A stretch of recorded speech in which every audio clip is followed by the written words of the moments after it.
আমরা গুরুত্বপূর্ণ একটি দিন গুজার করেছি গতকালকে। সেই দিনের উচ্ছ্বাস আনন্দ ইতিমধ্যে আমাদের ভিতরে বিরাজ করছে।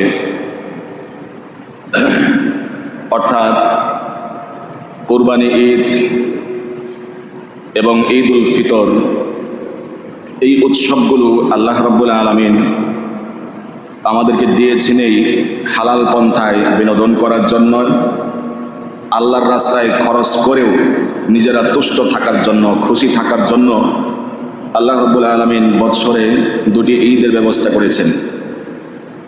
সেই ঈদের আনন্দ ঘন উচ্ছ্বাস আমরা ইতিমধ্যে ফিল করছি।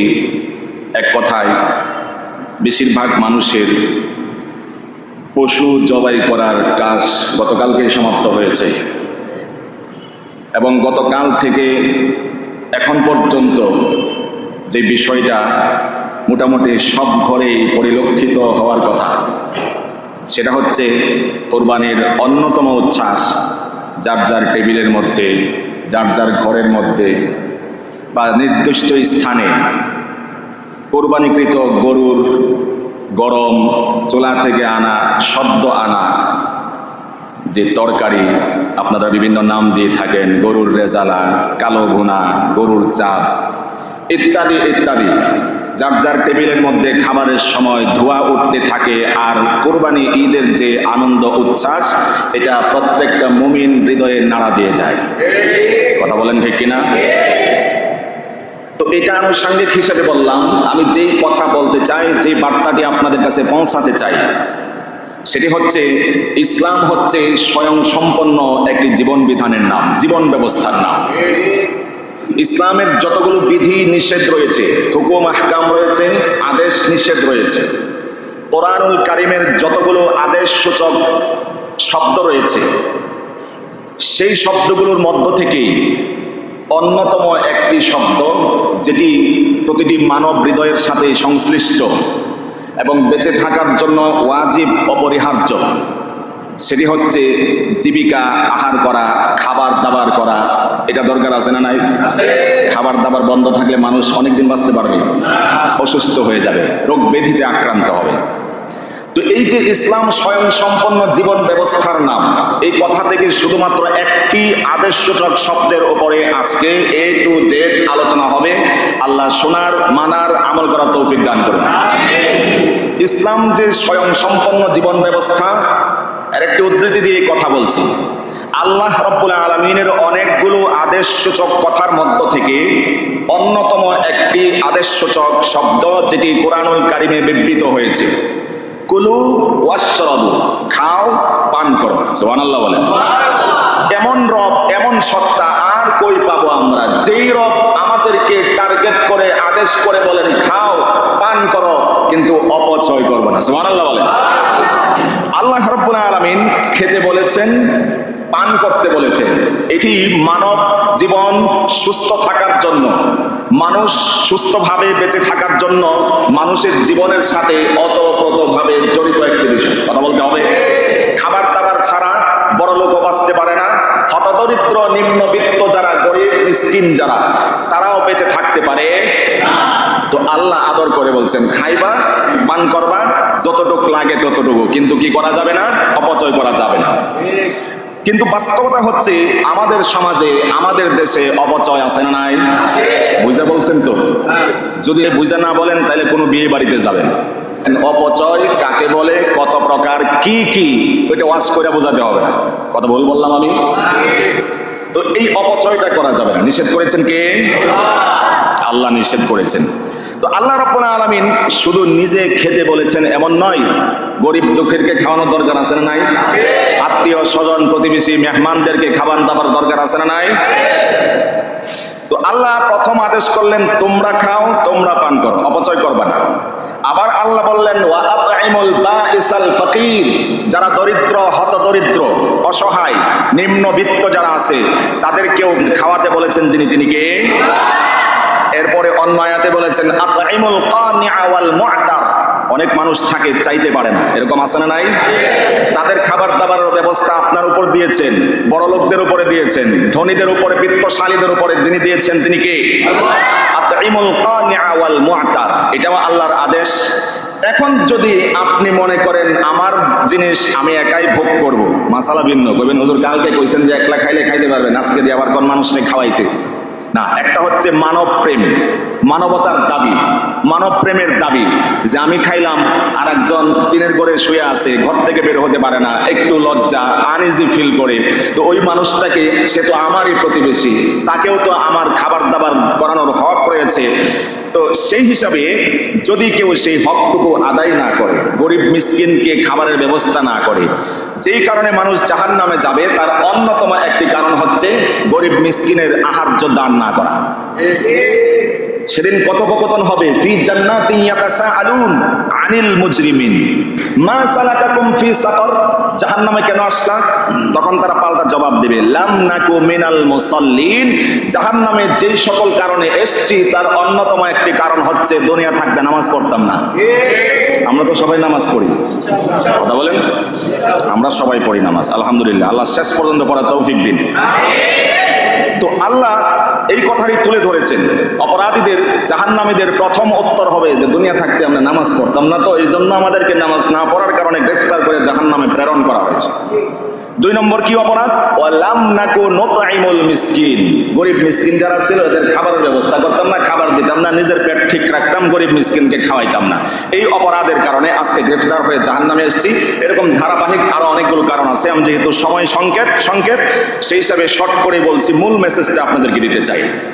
তাহলে আল্লাহ প্রথম বললেন তুমি খাও, তোমরা খাও, পান করো, আবার বললেন গরিব মিসকিনের খাবারের ব্যবস্থা করো। যদি না করা হয় তাহলে কি পরিণাম, সেটিও আল্লাহ বললেন, যে সেখানে তারা জাহান্নামীরা বলবে যে দুনিয়া থাকতে নামাজ পড়তাম না, সাথে সাথে গরিব মিসকিনের খাবারের ব্যবস্থা করতাম না, যার কারণে আমরা জাহান্নামে এসেছি। এবার গরিব মিসকিনকে খাওয়াইলে, মেহমানদারি করাইলে ফজিলত আছে না নাই, এই ব্যাপারে আলোচনা হওয়ার দরকার আছে না নাই?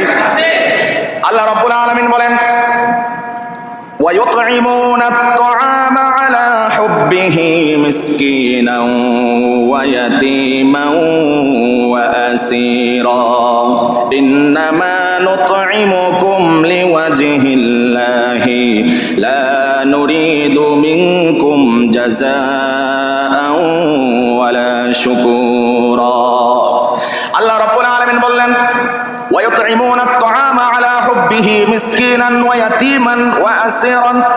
আল্লাহ রাব্বুল আলামিন বললেন, যারা আল্লাহ রাব্বুল আলামিনের ভালোবাসা পাওয়ার জন্য গরিব মিসকিনের খাবারের ব্যবস্থা করে, এতিমের খাবারের ব্যবস্থা করে, ওয়াসিরান, কয়েদি, অন্যায়ভাবে যে কয়েদখানায় জালিমের জিন্দানখানা রয়েছে তাদের খাবারের ব্যবস্থা যারা করে, এবং আল্লাহ রাব্বুল আলামিন শেষে এসে তাদের পুরস্কারের ঘোষণা দিচ্ছেন, ফাওয়াকাহুমুল্লাহু শাররা যালিকাল ইয়াউমি ওয়া লাকাহুম নাদরাতান ওয়া সুরুরা।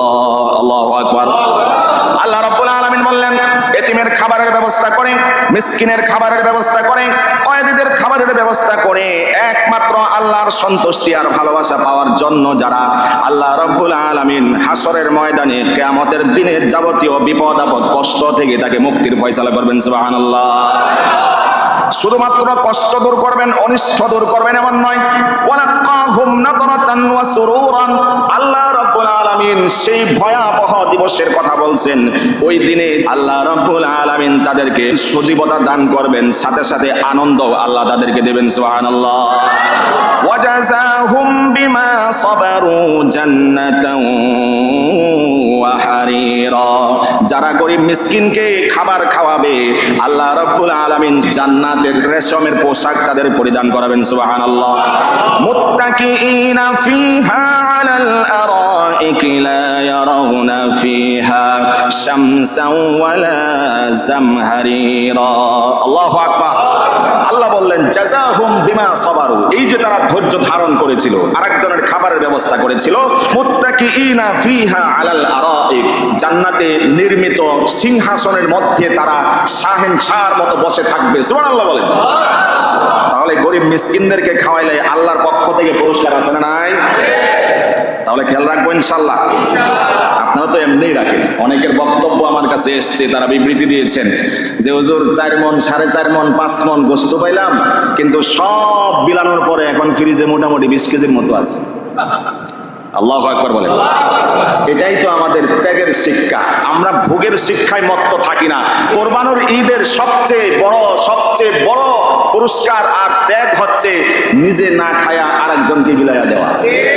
সেই যে কবি জসিমউদ্দিনের বক্তব্য, নিজের খাবার বিলিয়ে দিব অনাহারের মুখে, এই জাতীয় চটকদার কথাগুলো, শিক্ষা অনুরাগীদের কথাগুলো শুধু বই পুস্তকের ওই পৃষ্ঠার মধ্যে লিপিবদ্ধ থাকা উচিত নয়, বাস্তব জীবনে প্র্যাকটিক্যালি আমল করা উচিত।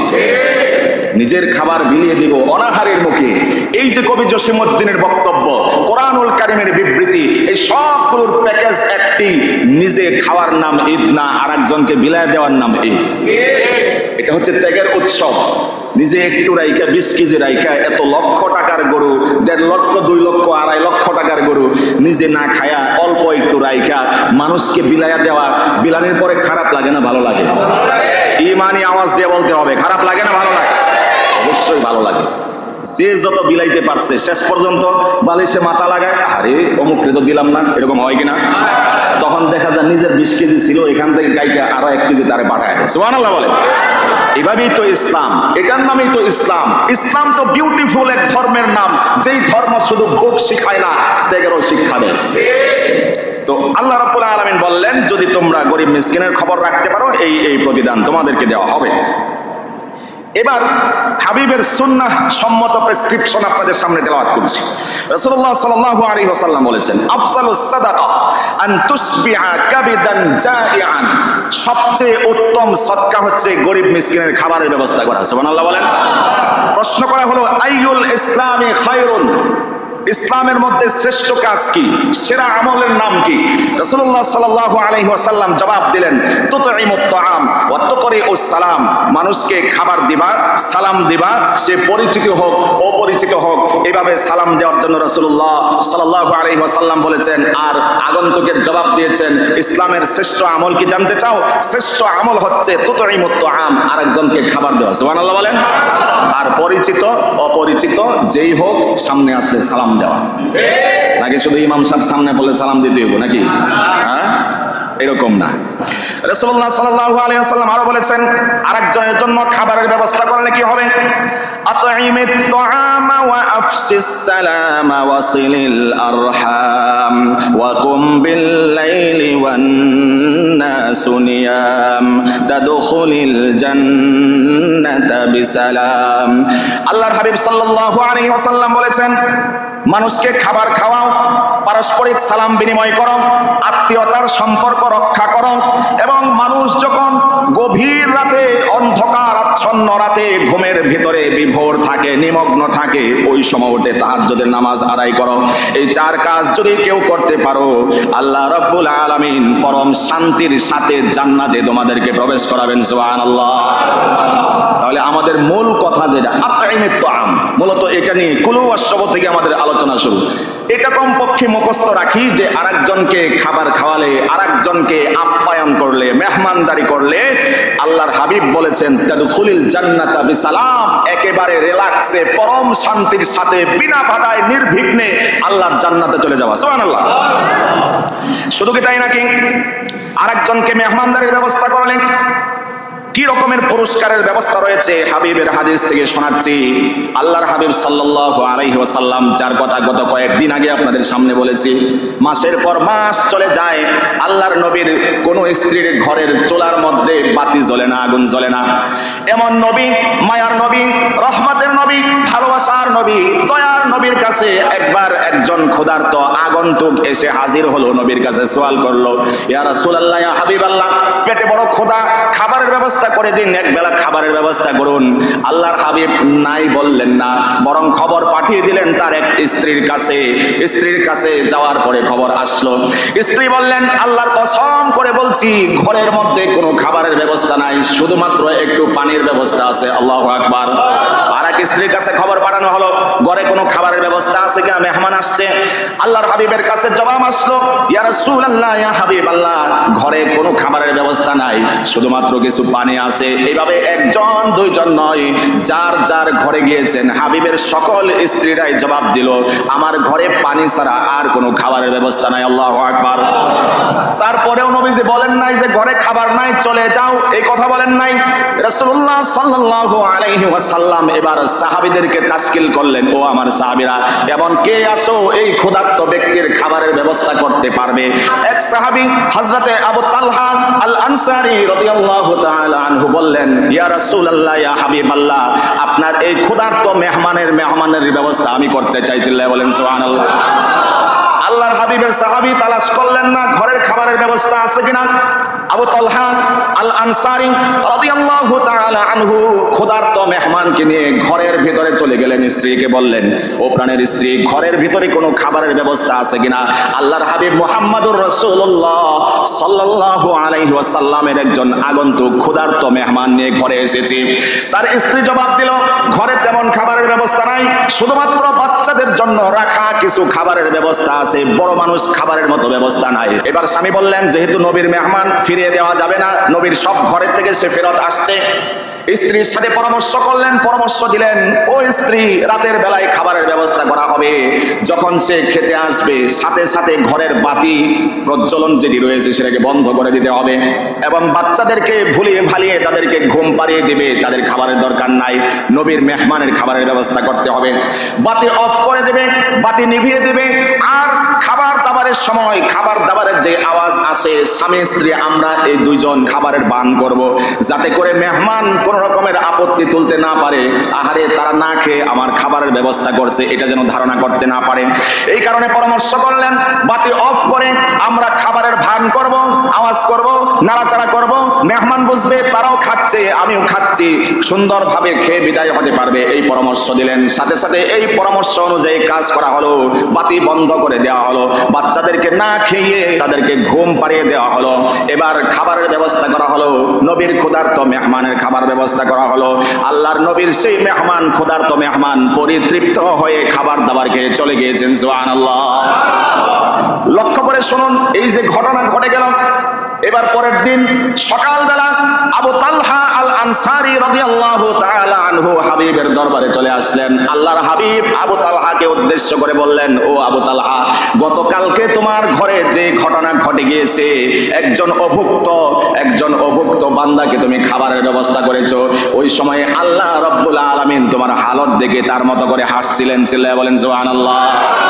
আল্লাহ রাব্বুল আলামিন আয়াত নাযিল করে দিলেন, ওয়া ইউসিরুনা আলা أنفسهم ولو كان بهم خصاصة ومن يوق شح نفسه فأولئك هم المفلحون الله أكبر আল্লাহ বললেন, ওয়ায়ুসিরুনা আলা আনফুসিহিম ওয়ালাউ কানা বিহিম খাসাসা, নিজেরা অভুক্ত থেকে আরেকজন অভুক্তের মুখে যারা খাবার তুলে দেয়, নিজের পরিবর্তে আরেকজনকে যারা প্রাধান্য দেয়, অগ্রাধিকার দেয়, ওয়া ইউকা শুহা নাফসিহি ফাউলাইকা হুমুল মুফলিহুন, নিজের অন্তর আত্মার কৃপণতা যারা দূরীভূত করে, আল্লাহ রাব্বুল আলামিন এই জগতে ওই জগতে তাদেরকে সফল কাম করবেন। চিল্লায়া সুবহানাল্লাহ।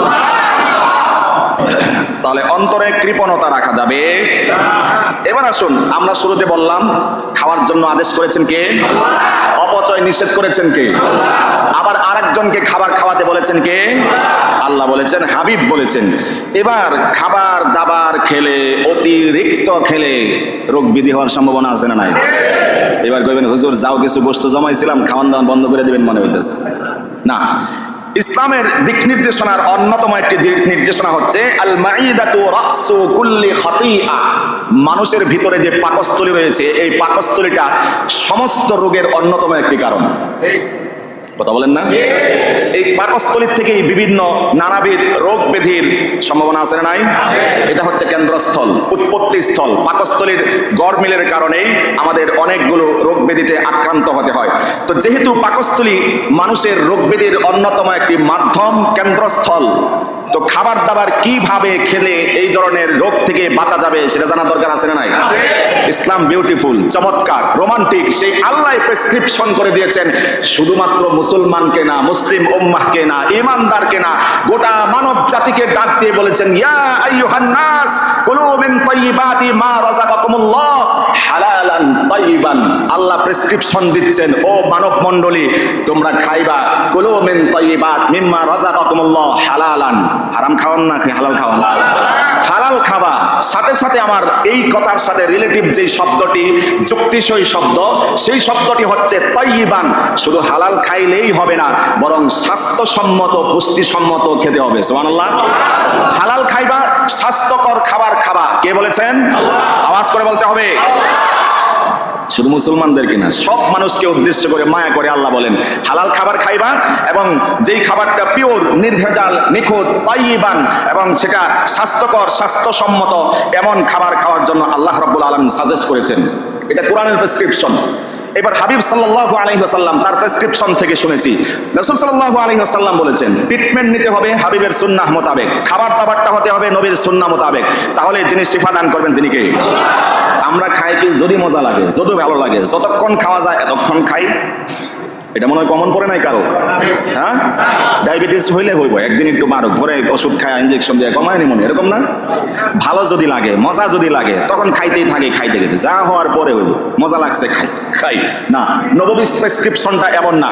হাবিব বলেছেন সুলুসুন লিত-তাআম ওয়া সুলুসুন লিশ-শারাব ওয়া সুলুসুন লিন-নাফাসি। আগে সুবহানাল্লাহ বলেন। নবীজি বলছেন যে সুলুসুন লিত-তাআম, 3 ভাগের 1 ভাগ তোমরা ভারী খাবার যেটা আছে এটা খাবা, ওয়া সুলুসুন লিশ-শারাব, আর 3 ভাগের 1 ভাগ পানির জন্য রাখবা, ওয়া সুলুসুন লিন-নাফাস, আর 1 ভাগ রাখবা শ্বাস প্রশ্বাসটা যেন ছাড়া যায়, নেওয়া যায়, এটার অপশন রাখতে হবে। আর যদি গলা পর্যন্ত কেউ খায়, এটা শ্বাস নেওয়ার টাইম নাই, এখন এসি চালায়া পেট উঁচা করে ঘুম দিছে, নাক টাইনে মনে করেন, এটা ছাড়া উপায় থাকে না। এটা যদি কেউ করে আরো ক্ষতি হবে। আল্লাহর হাবিব বলছেন ওয়া সুলুসুন লিন-নাফাসি, শ্বাস প্রশ্বাসের জন্য একটা অংশ রেখে দিবা। যদি এটা না থাকে, অক্সিজেন যদি ভিতরে না যায়, কার্বন ডাই অক্সাইড যদি ভিতর থেকে বের হতে না পারে, তাহলে সেখানে যে পরিপাক তন্ত্র রয়েছে, এটার যে কার্যকারিতা রয়েছে, সেখানে ব্যাঘাত ঘটবে, ব্যত্যয় ঘটবে, যার কারণে মানুষ অসুস্থ হওয়ার সমূহ সম্ভাবনা থেকেই যাবে। নববী প্রেসক্রিপশনটা কত চমৎকার, সুন্দর। 1 ভাগ খাবারের জন্য, 1 ভাগ পানীয়র জন্য, আর 1 ভাগ শ্বাস প্রশ্বাস, যদি আধুনিক ভাষায় বলি, সায়েন্সের ভাষায় বলি, অক্সিজেনের জন্য রেখে দাও। কারণ এই যে শ্বাস টানছি, ফেলছি, কার্বন ডাই অক্সাইড বের করছি, এই যে আদান প্রদান শ্বাস প্রশ্বাসের, এর দ্বারা ভিতরের যে আপনার খাবারটা, এটা হজমেরও কাজ করে। আল্লাহু আকবার। তাহলে 1 নম্বর treatment, Quranic treatment, Quranic suggestion, prescription, সেটি হচ্ছে হালাল খাওয়া লাগবে, সাথে সাথে স্বাস্থ্যকর, রাইট, স্বাস্থ্যকর, স্বাস্থ্যসম্মত যে খাবার সেটি খেতে হবে। আর সুন্নাহ বা নববী প্রেসক্রিপশন হচ্ছে 3টা ভাগ করে খেতে হবে, যতক্ষণ মনে চায় এতক্ষণ না। যদি এত বেশি খাওয়া হয়, এভাবে গলা পর্যন্ত ভরে খাওয়া হয়, তাহলে পাকস্থলী আক্রান্ত হবে, রোগ হওয়ার সম্ভাবনা আছে না নাই? এই হাদিসটা আমেরিকার একজন বিজ্ঞানী, গবেষক রিসার্চ করেছে, গবেষণা করেছে যে 1450 বছর আগের ছোট্ট একটা কথার ভিতরে কি আছে। তিনি গবেষণা করে বের করলেন, রিপোর্ট দিলেন যে 1450 বছর আগে রাসূলুল্লাহ সাল্লাল্লাহু আলাইহি ওয়াসাল্লাম যে প্রেসক্রিপশন লিখে গিয়েছেন, সেই প্রেসক্রিপশন অনুযায়ী যদি কেউ খাবার দাবার জীবন ব্যবস্থাকে পরিচালনা করতে পারে, তাহলে ওই আমেরিকার গবেষক বলেছেন রোগ থেকে আল্লাহ রাব্বুল আলামিন তাকে সেভ করবেন। এর মধ্যে চোখের সমস্যা, মুখের সমস্যা, ব্রেইনের সমস্যা, আর সহজ বাংলায় যদি ডায়াবেটিস, আর কি কি জানি হয়, গ্যাস, আরো আবিজাবি অনেক কিছু হয়। খাবারটা রাসূলের প্রেসক্রিপশন অনুযায়ী হবে ইনশাআল্লাহ। আপনার আমার ইম্পর্টেন্ট মেসেজ যেটি, সেটা বলে শেষ করছি। গরুর গোশত তো আমরা কম বেশ সবাই খাচ্ছি, মেহমানদারি হচ্ছে, হবে, মেজবানি হবে, কেউ হয়তো মেহমানদারি করাবো, কেউ হয়তো মেহমান হব। সব জায়গাতেই কয়েকদিন পর্যন্ত ইলিশ মাছের চাহিদা থাকবে না, অন্য আইটেমের চাহিদা থাকবে না। জেনে যাইবেন হয়তো ওই যে কালাবোনা, রেজালা, আরো আবিজাবি, রসমুর যা আছে এগুলা পাইবেন, নাম চেঞ্জ হবে, কিন্তু গোশত একটাই। কথা বলেন? তো এই যে গোশত খাচ্ছি, খাবো, হাবিবের এই প্রেসক্রিপশন খেয়াল রাখবো। খিদা না লাগলে খাবো না, খিদা না লাগলে খাবো না। আরেকটা হচ্ছে যখন খাবো খুব বেশি খাবো না। কথা বলেন, হালালটা খাবো, স্বাস্থ্যসম্মত খাবার খাবো। আর কি বলছিলাম মনে আছে, 3 ভাগ কইরা, খাবারের জন্য 1 ভাগ, পানির জন্য 1 ভাগ, আর যাতে অক্সিজেন টানতে পারেন, ছাড়তে পারেন, বের করতে পারেন, নিতে পারেন, এটার জন্য একটা অংশ রাখতে হবে বলেছেন। এইভাবে যদি স্বাস্থ্যসম্মত খাবার খেতে পারি, ডায়াবেটিস ধরবে না ইনশাআল্লাহ, প্রেসার হাই এবং লো হবে না ইনশাআল্লাহ, কিন্তু বিশ্বাসটা থাকতে হবে।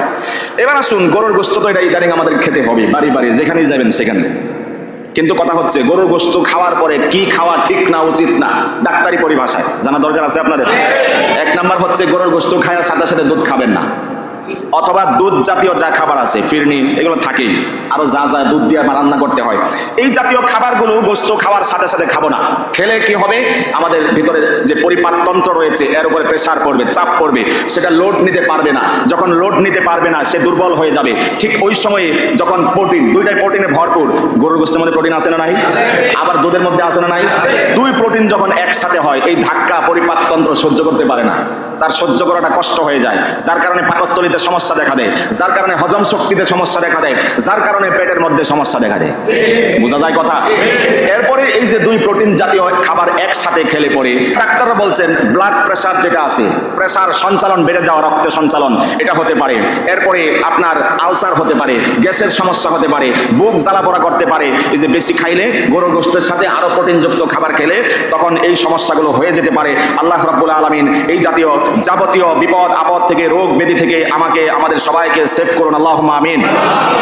সাথে সাথে যদি ভুল কেউ করেই ফেলি, হুজুরের প্রেসক্রিপশন মনে নাই, থাকলে আছে, ভাল লাগছে, খাইছি, পেট ভরে গলা পর্যন্ত হয়েই যদি যায়, তখন কি শোয়া ছাড়ার উপায় থাকে না, এটা নিশ্চয় ডাক্তারি পরিভাষায়। শুইবেন না, তখন শরীরটা শুইতেই চায়, ক্লান্ত শ্রান্ত হয়ে যায়, একটু গাটা হেলাইতে ইচ্ছা করে না, তখন একটু হাঁটাচলা করবেন। এই হাঁটাচলার কারণে কিছুটা হলেও সেখানে আপনার হজম শক্তি বৃদ্ধি পাবে, যেটা খাবার খেয়েছেন সেটা হজম হতে পারে। এজন্য শুইতে নাই বেশি খায়া, লোড বেশি হলে শুইতে যাবেন না, হাঁটাচলা করবেন, তাহলে আশা করা যায় আপনার যে ক্ষতি হয়েছে সেখান থেকে সংশোধন হয়ে যাবে ইনশাআল্লাহ। শেষ কথা হচ্ছে, খাবারের পরে গরমের সিজনে এই যে কালা পানি, লাল পানি, কালার নাই বললাম, যেটা আমরা আউশ করে খাই, এটার মধ্যে আলাদা কোনো ফজিলত নাই, বরং স্বাস্থ্যের জন্য ক্ষতিকর, চরমপন্থার ক্ষতিকর। একটু পিপাসার জন্য, বুকটা ঠান্ডা করার জন্য, আর কিছুটা বড়লোকি ভাব দেখানোর জন্য। এক হাতে বিড়ি, আর এক হাতে স্পিরিটের বোতল, এই দৃশ্য দেখছেন আপনারা? এটার মধ্যে কি স্বাদ, আল্লাহ জীবনে খাওয়ায় না, তো এই জন্য এটার ফিলটা অনুভব করতে পারি না। তো ড্রিঙ্কস জাতীয় যে খাবারগুলো আছে, যথাসাধ্য এগুলো এড়িয়ে চলার চেষ্টা করা। এর মধ্যে আলাদা ফজিলত নাই, বরং পেটের সমস্যা হতে পারে, ফ্যাট বাড়তে পারে, চর্বি বাড়তে পারে, ইত্যাদি ইত্যাদি। শেষ কথা হচ্ছে, এটা আমার অভিজ্ঞতা থেকে শেয়ার করছে, যদি কেউ আমল করেন, 1 মাস আমল করলে রেজাল্ট পাবেন ইনশাআল্লাহ, আরো কম সময়ে রেজাল্ট পাবেন। এটা ডাক্তারি কথা, কিন্তু আমরা আমল করি না। খাবার খাওয়া শেষ হলে একটু পানি খাইতে মন চায় না, মাইপা ঘড়ি ধরে আধা ঘন্টা পরে পানি খাইবেন। যদি পেটে কারো সমস্যা থাকে, অনেক দিন যাবৎ পেটের সমস্যা ভোগেন, আমি অভিজ্ঞতা থেকে বলছি, এরপর থেকে আমি আধা ঘন্টা, যেদিন থেকে রেজাল্ট পাইছি, আধা ঘন্টা ঘড়ি ধরে রাখি, আধা ঘন্টা হইলে তারপরে পানি খাই, আলহামদুলিল্লাহ সুস্থ। তো এই আমলটা করার চেষ্টা করব, খাবার দাবার শেষ হইতেই পানি খেতে যাব না, বরং কমপক্ষে আধা ঘন্টা পরে পানি খাবো, বাস্তব রেজাল্ট ইনশাল্লাহ পাবেন। আর নববী ট্রিটমেন্ট, প্রেসক্রিপশন যেগুলো আলোচনা হয়েছে, আল্লাহ প্রথমে আমাকে অথবা আমাদের সবাইকে আমল করার তৌফিক দিন, আমিন।